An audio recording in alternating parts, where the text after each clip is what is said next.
Bienvenidos a Encuentro Hoy.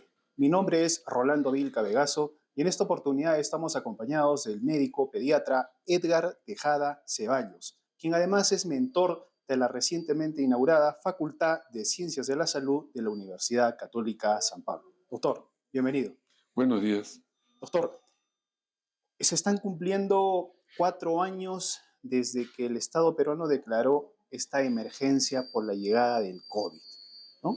Tenemos 4 años que nos recuerdan un poco ese episodio doloroso que hemos afrontado como sociedad. Pero quisiera preguntarle a usted como médico, ¿qué experiencia nos ha dejado? Sí, bueno, vamos a ver. Como usted recordará y todo el público lo sabe, esta epidemia prácticamente nos cayó de sorpresa, sin preparación, sin ninguna preparación. Y lamentablemente nos sirvió para comprobar una vez más la terrible crisis sanitaria en que vive el Perú desde hace muchísimo tiempo y que sigue viviéndola. Crisis sanitaria que no solamente tiene un nivel económico, porque faltan muchos fondos para poder darle a la población una salud integral, sino crisis humana, en donde autoridades y profesionales no tienen, digamos, el suficiente nivel moral como para poder brindar lo mejor de lo mejor a sus usuarios, ¿no? ¿Usted cree que ha mejorado algo después de esa experiencia en el país? Voy a parecer pesimista. Con toda franqueza, me parece que no. En este momento tenemos otra epidemia que Dios no quiera que venga Arequipa, ¿no? Ya está, en Atico ya llegó ya el dengue. Dengue, ¿no? Y el dengue es una enfermedad que se presenta por falta de medidas sanitarias. O sea, es un animalito que es el zancudo que se desarrolla en las aguas retenidas, lo cual, con un buen plan de salubridad, con unas buenas autoridades, con una buena inversión, no sucede. Sin embargo, está sucediendo. Yo creo que esto puede ¿Usted cree volver a que el pasar. dengue pueda ser otro COVID si no se hace algo en este momento? Mire, la pregunta de usted me emociona mucho porque resulta que usted me dice si no se puede hacer algo.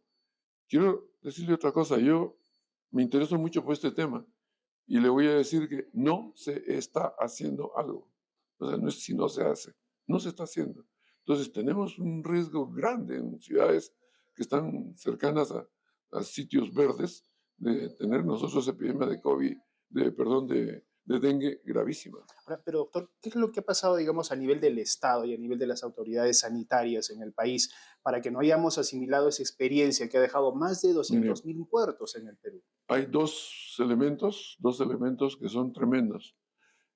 Son dos elementos que tendrían que paliarse con la voluntad de las autoridades, pero que lamentablemente no se hace mucho. Quizás sería exagerado decir no se hace nada. Sí, algo hacen, pero mucho no, mucho no. ¿Cuáles son estos elementos? La primera, la mala inversión de sus fondos.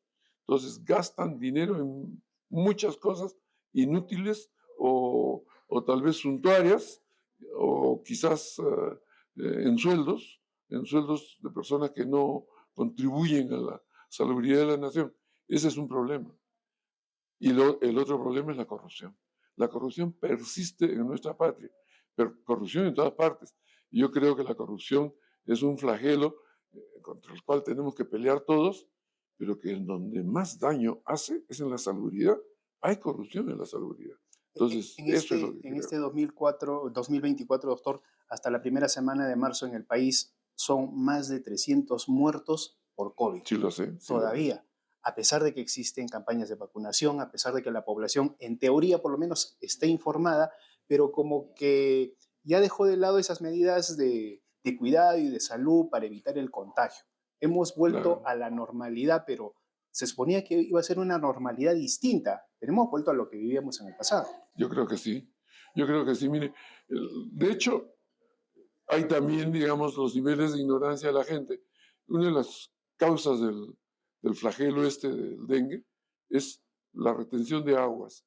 Entonces, en los sitios de nuestro país, en las ciudades que tienen cinturones de pobreza, la gente trata de juntar agua en baldes, la gente trata de juntar agua en tinas para poderse utilizar el agua, porque no hay agua potable en muchos sitios, no hay agua y desagüe.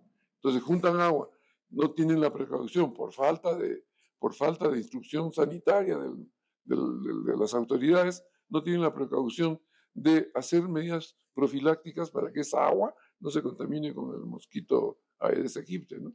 Y entonces, es un círculo vicioso prácticamente, ¿no? Entonces, creo yo que se puede paliar esto si hay interés real de autoridades que traten de emplear fondos en el beneficio de la población, para que la población se entere en primer lugar y en segundo lugar tenga la oportunidad de eliminar los focos de infección. Pero esta falta de interés que usted menciona, doctor, ¿se debe a una falta de conocimiento, falta de información No, o no, es no, la crisis política? ¿Qué es lo que no. afecta para que el Vamos a sector de ver, salud usted no dice mejore? crisis política, yo creo que la crisis va mucho más allá que lo político. La parte que se ve de crisis política es simplemente, digamos, el sitio menos ocultado que tienen las personas que realizan esto. La crisis en el Perú es crisis moral. La crisis moral del Perú lleva como consecuencia inmediata corrupción. Entonces, se nombran autoridades con corrupción, porque se nombra a un ignorante responsable de un área en donde requiere mínimos conocimientos científicos. Y se nombra a una persona que nunca en la vida ha leído un libro sobre el tema al cual le están contratando, al cual le están empleando. Entonces, la corrupción comienza ahí. El mal empleo de los recursos.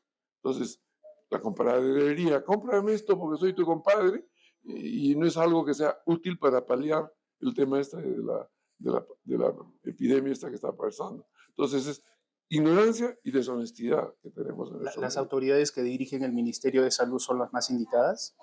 Las autoridades que dirigen el Ministerio de Salud son, creo, los responsables de que esto se pueda neutralizar. Ellos son los responsables, desde el ministro hasta todos los que están, digamos, teniendo a cargo puestos de este tipo, ¿no? Pero son las más indicadas, cuentan Yo con creo la que sí, preparación claro, técnica y claro que sí. profesional para hacer Las esto. autoridades de salud son las más indicadas, las más responsables de tener que de dar medidas que sean capaces de neutralizar esta epidemia. Es reiterativo decir que los hospitales tienen falencias en equipos, en medicamentos y hasta en profesionales de la salud. Pero digamos, ¿qué más se puede hacer y qué se puede hacer en el corto plazo, doctor, para revertir esta situación, esta crisis sanitaria, como usted dice, que no ha mejorado, que la Mm, pandemia nos ha desnudado, pero nos ha dejado tal y como estábamos antes? claro. Lo que pasa que es un tema de intereses. Eh, las au- una autoridad de cualquier parte del mundo, una autoridad en general, la autoridad más elemental, ¿no? La autoridad del colegio, Bedel que cuida a los chicos en el recreo del colegio, desde esa autoridad hasta las máximas autoridades, tiene que ser gente, primero, preparada y segundo, gente honesta. Entonces, si usted me hiciera la pregunta, que seguro que me la va a hacer y que seguro que yo voy a tener mucho dolor en contestarle, es, ¿qué pasa? Que nuestras autoridades no tienen conocimiento, son ignorantes, no tienen honestidad, no saben emplear los recursos que Perú tiene en cosas efectivas para paliar el dolor que está sufriendo la población. Al margen de esa situación que depende del Estado, también hay que ver un poco el rol del propio profesional de la medicina, por ejemplo. ¿No? Claro, Hoy claro. en día se está mercantilizando, por así decirlo, la medicina y el ejercicio de la medicina, porque la población se ve obligada a recurrir a centros particulares para atender sus males. Sí, Y a claro. veces no recibe, y generalmente no recibe una atención buena del sector salud, y menos incluso un trato humano de parte del médico. Ujú. Mire, el mercantilismo es una corriente que desde hace muchos años está inundando toda la población mundial, no es solamente acá en el Perú. El mercantilismo es lamentablemente visible en el primer mundo, en el segundo mundo, en el tercer mundo, en Occidente, en Oriente, en todas partes. Digamos, la mentalidad se ha mercantilizado. Lo que da dolor, lo que da pena, es que en un nivel que es un nivel humanístico 100%, como es la medicina, se mercantilice. ¿Qué quiere decir eso? Quiere decir que en vez de ver la posibilidad de servir con tu profesión, tú ves la posibilidad de mermar, de ganar, de enriquecerte, ¿no? Eso es lo lamentable de nuestro medio, ¿no? Usted ha sido decano de una facultad de medicina en una universidad del norte del país. Ahora va a estar como mentor en la Universidad Católica San Pablo en su carrera de medicina. ¿Qué perfil de médico se necesita en los tiempos actuales que vive el país? El primer, el primer digamos, nivel que tiene que tener un médico y por supuesto un estudiante de medicina, es preparación humana. Preparación humana. Fíjense, hay elementos de la medicina que son indispensables para ejercerla, que sin embargo en nuestro ambiente, tanto a nivel familiar como a nivel oficial, no existen. Solidaridad con el doliente. Un médico está para aliviar lo que pasa un doliente. Entonces, lo primero que uno tiene que tener como médico, y no solo como médico, como profesional de la salud, enfermero, auxiliar o cualquier nivel de personal médico, tiene solidaridad con el doliente. Tiene que solidarizar. Atiendes a esta persona, siente, trata de sentir lo que esta persona siente. Entonces, ofrécele lo que tú crees que debías ofrecer a alguien que está sufriendo mucho, no a alguien que te va a ser útil o que te va a retribuir económicamente o alguien que te va a satisfacer soberbiamente, ¿no? Entonces, lo primero que falta es solidaridad. Incluso en el tema del diagnóstico, doctor, hasta hace 20, 30 años atrás, el médico recurrió un poco más a su experiencia y su conocimiento para identificar de mejor manera, creo yo, el diagnóstico o la enfermedad que padecía el paciente. Hoy Claro, en día, cuando van, y más a veces a estos policlínicos populares, entre comillas, el médico lo primero que hace es solicitarle más análisis, claro, solicitarle ecografía, radiografía, todos aquellos exámenes auxiliares para que claro. completen el diagnóstico, pero terminan encareciendo el servicio de salud. Sí, eso es verdad. Pero mire, tenga en cuenta lo siguiente. La, la- la necesidad de dar diagnósticos rápidos por los volúmenes de exigencia que tienen los médicos de salubridad. Normalmente un médico tiene que ver en un mínimo de 15 a 20 minutos un paciente, pero le ponen pues 20, 30 pacientes para una mañana, no le dan ni 10 minutos para atender al paciente. Eso es en primer lugar, el primer factor. Pero el segundo factor es una visión facilística del ejercicio de la medicina. Uno tiene que tratar de determinar la dolencia del paciente con su inteligencia, con su capacidad, con su preparación. Pero resulta que lamentablemente en nuestro ambiente no existen estos elementos y abusan de los exámenes auxiliares y de las radiografías. Los exámenes auxiliares y las radiografías son una gran ayuda diagnóstica, una gran ayuda terapéutica, pero no puede abusarse de eso, o no puede solo basar el médico su ejercicio en eso. Tiene que basar en su experiencia, en sus conocimientos y en su sentido solidario de atender a la persona. Regreso un poco a la pregunta que le hacía hace un momento respecto a ese perfil, ¿no?, del médico que demanda el Perú actual. Y más aún hablando en el caso de Arequipa, por ejemplo, vamos a tener nuevos médicos de acá 7 o 8 años que egresen de la Facultad de Medicina de la Universidad Católica San Pablo. ¿Usted cree que van a poder cambiar esta forma de ver la medicina, del ejercicio de la medicina? De eso se trata.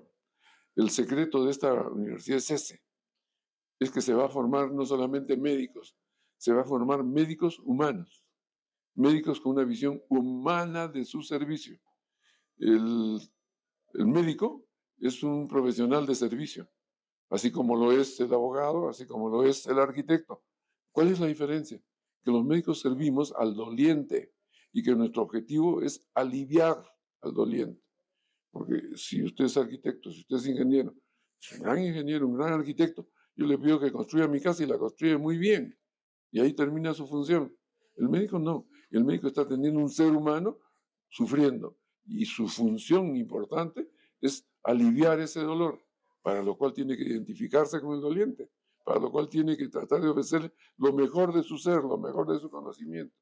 Y esta Facultad de Medicina que va a comenzar el año entrante de la Universidad Católica San Pablo de Arequipa tiene ese objetivo, formar médicos seres humanos. Bien, doctor, muchas gracias por acompañarnos en el Gracias encuentro de hoy. por permitirme emitir mis ideas. Muchísimas gracias. Bien, con nosotros estuvo el médico pediatra Edgar Tejada Ceballos y además mentor de la Facultad de Ciencias de la Salud de la Universidad Católica San Pablo. Nosotros volvemos la siguiente semana con otra edición de Encuentro Hoy. No dejen de seguirnos a través de nuestro portal web encuentro.p. Hasta la próxima.